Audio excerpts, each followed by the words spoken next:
This short story is called Antihero by Lesley Atherton. "So, what do I call you?" Tony asked, his hand quivering as he offered it to shake. Her refusal disturbed him not at all. "I'm Kate, Mr. Evans." Call me Tony." He scratched his ear and watched as the scaly skin he disturbed dropped slowly onto the brown of his jacket. Snow on earth. Perhaps snowdrops and crocuses would emerge soon to pierce the fabric with their speared, sharp shoots. "So, Kate, do you do this kind of thing often?" He used the back of his right hand and then his left to smooth out the sweat droplets that were gathering and being absorbed into the bushy mat of his eyebrows. "You'd be surprised at just how often. It's a strong demand chain. Tell me what you need." Tony rubbed his eye and cursed the roughness of his fingers and their tips.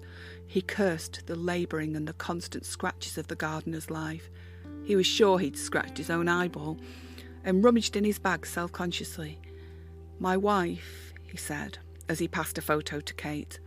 It showed the couple surrounded by lupins, both man and wife smiling joyfully at the ice creams they licked. "I've put our address on the back with a list of the times when she's at home and I'm at work." "I'll be in touch when it's done," Katie said, and left without another word.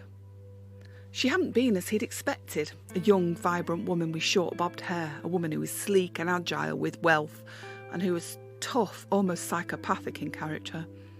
Kate must have been in her 60s at least. Ordinary, attractive even, and he'd liked her no-nonsense approach enormously. Deciding against another drink after having watched the bar woman tip out the drip trays, it was time to return home. He knew that Tina would be waiting, and she'd doubtless have a barrage of questions for him. Tony opened the door of their living room, a room they'd decorated only a couple of years ago. He remembered their giggles as the wallpaper crinkled and fell, and he sighed.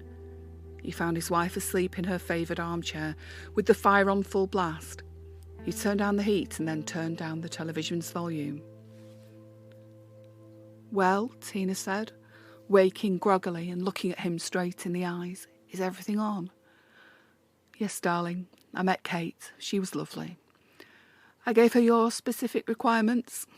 I told her we'd already said our goodbyes. We need to leave the safe open and empty and trash the living room and home office before she arrives. She'll be in and out, quickly." Tina smiled gratefully. She knew that the euthanasia hit woman would be discreet and gentle, and that all her pain would soon be no more. Kate had been hard to find, even with the assistance of her son, who volunteered to explore the dark web. But for Tina, her services would be well worth the expenditure. At any rate, all of Kate's earnings would be paid as charitable donations for hospice care, cancer research, heart disease research, and much more. "Kate said you can still change your mind up to 5 minutes before the event," Tony said, begging her for a change of heart. "I'm sorry, darling, but we both know I won't." Tony stroked his wife on her head, and she winced in agony.